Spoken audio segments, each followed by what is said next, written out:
দোলে মোমবাতি হাতে মিছিল তৃণমূল কাউন্সিলরের। এই বছর নন্দীগ্রাম দিবসেই দোল উৎসবের মধ্যেই শহীদদের স্মরণ করলেন ব্যারাকপুর পৌরসভা ২ নম্বর ওয়ার্ডের কাউন্সিলর সম্রাট তপাদার। ওয়ার্ডের বিভিন্ন এলাকা ঘুরে ঘুরে মোমবাতি হাতে শহীদদের স্মরণ করে মৌন মিছিল করেন তিনি। ওয়ার্ডের কাউন্সিলর সম্রাট তপাদারের তত্ত্বাবধানে দলীয় কর্মী সমর্থকদের নিয়ে এই দিনের এই কর্মসূচি সম্পন্ন হয়। নন্দীগ্রামে ভূমি উচ্ছেদ প্রতিরোধ কমিটির নেতৃত্বে জমি রক্ষা আন্দোলনের সময় ২০০৭ সালের ১৪ই মার্চ পুলিশ অভিযান চালিয়ে পুলিশের গুলিতে ১৪ জন গ্রামবাসীর মৃত্যু হয় বলে অভিযোগ ওঠে।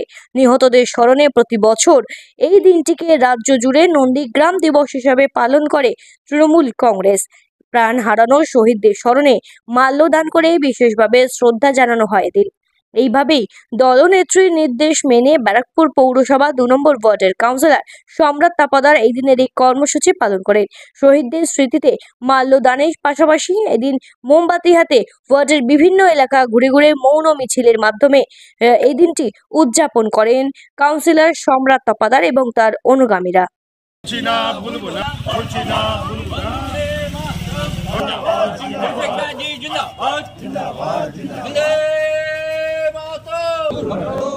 গণহত্যাকারী নন্দীগ্রামের সিপিএম পার্টি বাংলা থেকে দূর হটো, হত্যাকারী সিপিএম বাংলা ছাড়ো।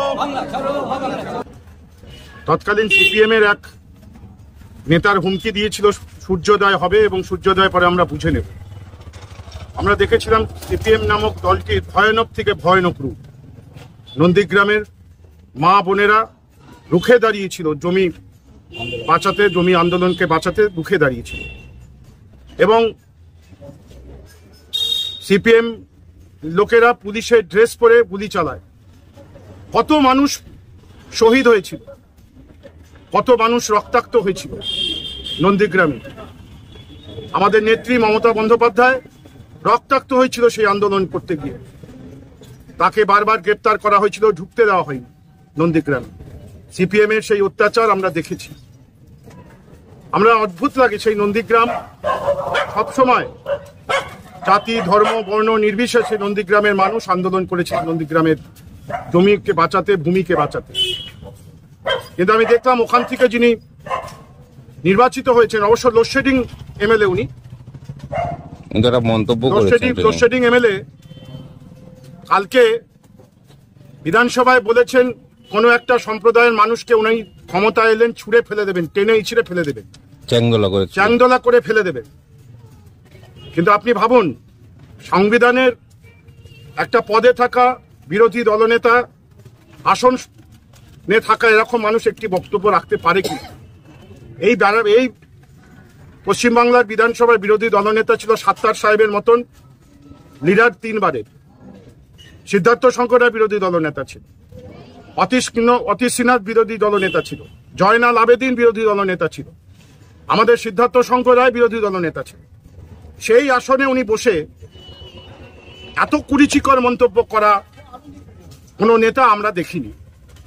এবং উনি বকলমে নন্দীগ্রামে যেসব শহীদরা হয়েছিল সেই শহীদদেরই অপমান করলেন। কারণ সেই শহীদরা যখন হয়েছিল, যখন পুলিশের গুলিতে বা সিপিএম এর মার খেয়েছিল, তখন যে মুসলমানকে হিন্দুকে খ্রিস্টান এবে দেখে হয়নি।